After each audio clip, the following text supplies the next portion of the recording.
गंधारी नदीपुलावर मंगळवारी सकाळच्या सुमारास मोठा अपघात झाला। समोरून येणाऱ्या रिक्षाला धडक देत डंपर थेट नदीत कोसळला। अग्निशमन विभागाकडून डंपर चालकाचा शोध सुरू आहे। कल्याण पश्चिमेतील गांधारी ब्रिजवर सकाळच्या सुमारास एक भीषण अपघात झाला। या अपघातात एका 55 वर्षीय महिलेचा जागीच मृत्यू तर एक जण गंभीर जखमी आहे। इतर 2 प्रवासी बचावले आहेत। जखमी तरुण रिक्षा चालक असून मयत महिला त्याची आई असल्याची माहिती आहे।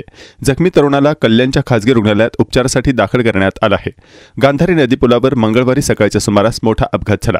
यामध्ये रिक्षा चालकाची आई मंगल बानखेडे वयवर्ष 55 यांचा जागीच मृत्यू झाला तर रिक्षा चालक निलेश गंभीर जखमी झाला आहे।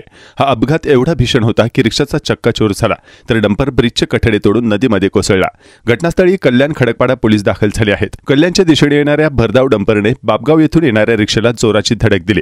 या अपघातात डंपर पुलाचा कठडा तोडून थेट नदीमध्ये कोसळला तर रिक्षातून प्रवास करणाऱ्या मंगल बानखेडे या महिलेचा जागीच मृत्यू झाला। या अपघातात रिक्षा चालक निलेश बानखेडे गंभीर जखमी झाला असून त्याच्यावर रुग्णालयात उपचार सुरू आहेत। मंगळवारी सकाळी 6:45 हा अपघात झाल्याची माहिती प्रत्यक्षदर्शींनी सांगितली आहे। दरम्यान नदीपात्रात कोसळलेल्या डंपर आणि चालकाचा शोध अग्निशमन विभागाने सुरू केला आहे।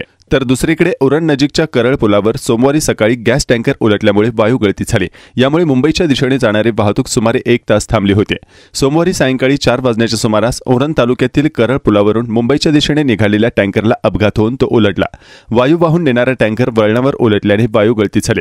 यामुळे वाहतूक पोलिसांनी घटनास्थळी धाव घेऊन या मार्गावरील वाहतूक तत्काळ बंद केली। टँकरमधील वायू गळतीचे प्रमाण अधिक असल्याने संपूर्ण परिसरात घबराट पसरली। जवळच असलेल्या बीपीसीएल कंपनीच्या तज्ञांचे पथक आणि सिडको जेएनपीटीचे अग्निशमन दल यांनी घटनास्थळी धाव घेतली।